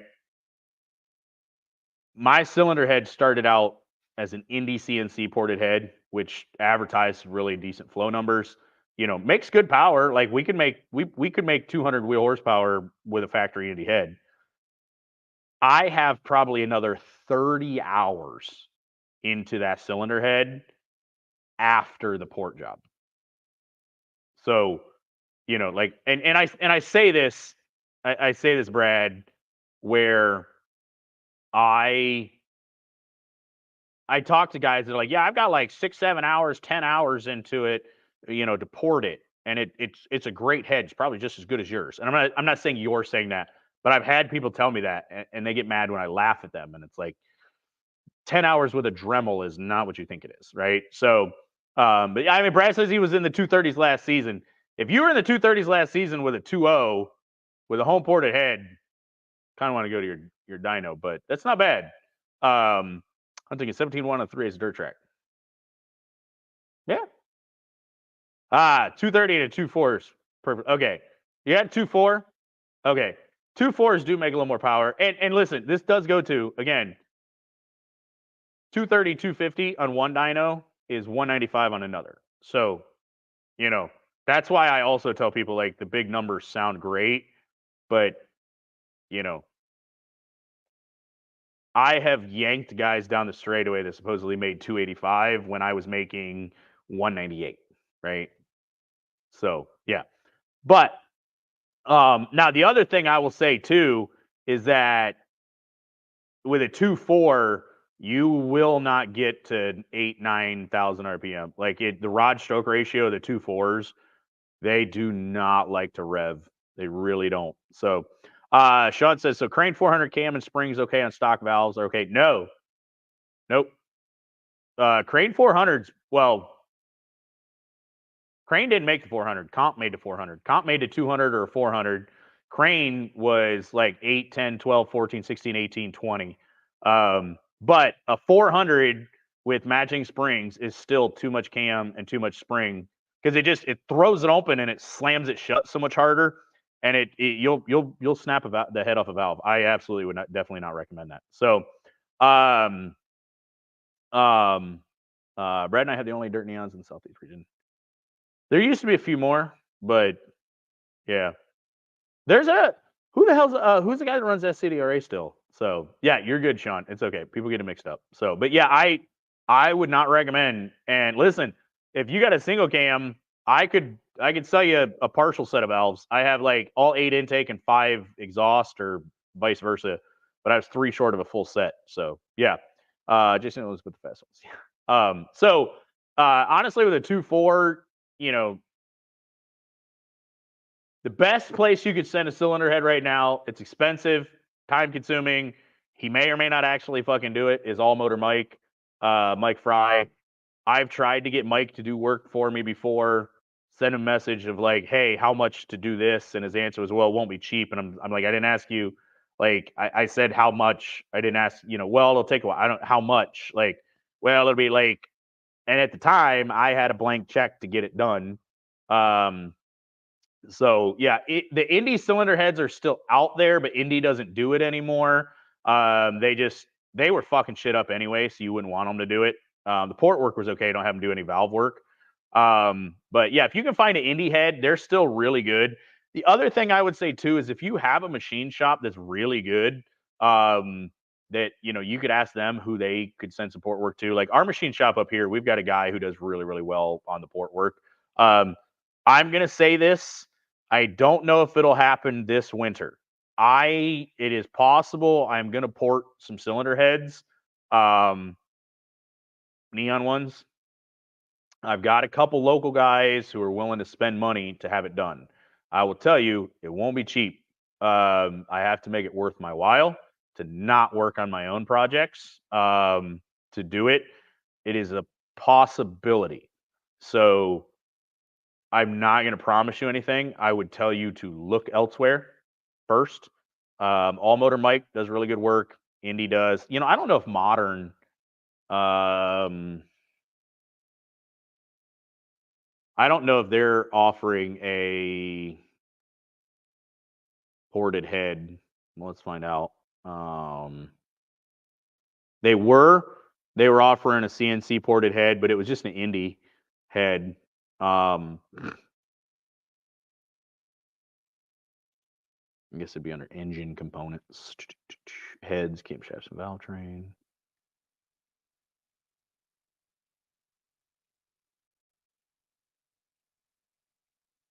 Yeah, it doesn't look like it.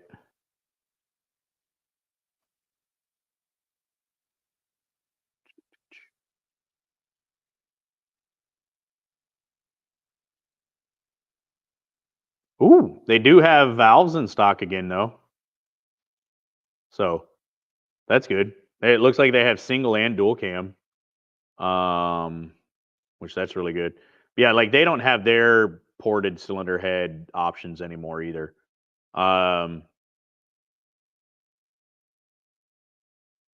just for giggles, I'll click on the SRT4. So it's something to keep in mind. The SRT4s you could use, but the discontinued ported head. But the exhaust is different and the intake is different. The intake's the big one. So yeah, so there really isn't anybody out there kind of just off, so Yeah, I will say this too. I will say this too, Brad. I've watched a lot of dirt racing lately, the last couple years. A few years ago, when I went down to watch the Winter Freeze, Kyle Stark, had his shit held together, would have won that race.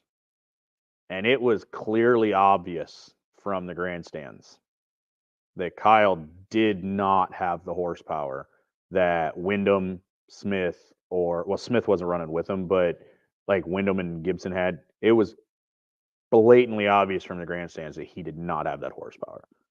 But Kyle was getting in and through and off the corner so much fucking better than they were that it didn't matter. Like he was gapping Wyndham because his car just fucking hooked.